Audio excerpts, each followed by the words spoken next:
Hi, welcome to my channel. In this video, I'm going to tell you a little bit about personal development.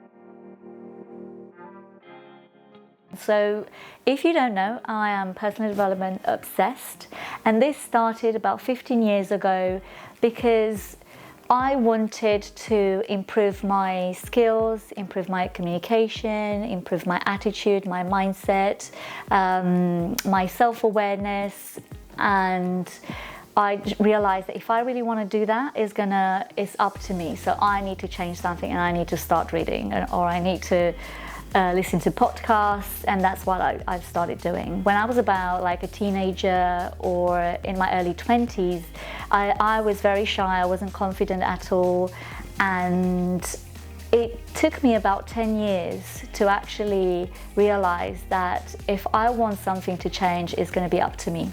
So here we are. So I'm going to be talking about books that I like reading. So they're all personal development.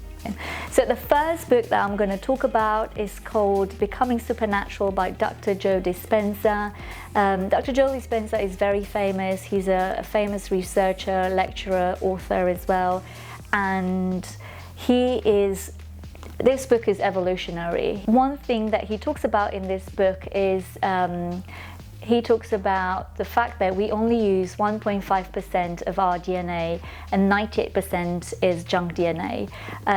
Nature tends to get rid of anything that we don't use, but we still have that DNA. The genes that create 90% of our DNA are responsible for genius minds, healing, longevity, so pretty much becoming supernatural.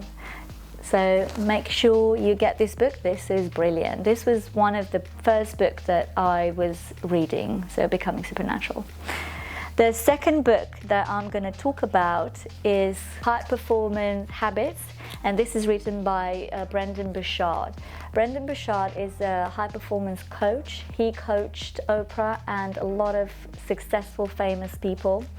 So I definitely recommend his book. So he's talking about how important it is to have clarity in your life, and also that if you want to become successful, you need to embrace the struggle.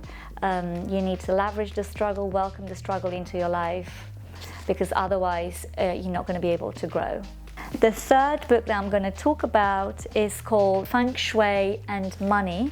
It's written by Shaffert. So for people that don't know what Feng Shui is the science of living in harmony with your environment. The author says that there is a connection, a relation between what's going on in our environment and what's going on in our life.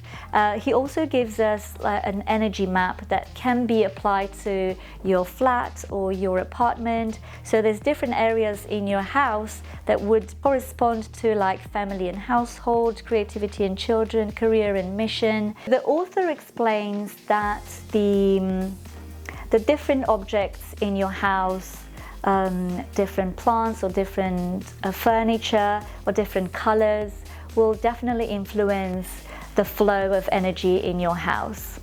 So for example, in my house I've got my oven sitting in a family and household energetic area, and I always need to make sure that that's nice and clean, where before it wasn't, because I like cooking nourishing food for my family, and that was never very clean. But after reading this book, I was like, I need to make sure that the energy flows in that area. So I put some pictures there, and my oven is always clean now. But I definitely recommend this book. It's called Feng Shui and Money. And I hope I've made you curious enough to read it. Don't forget to subscribe, like this video, and follow me on Instagram.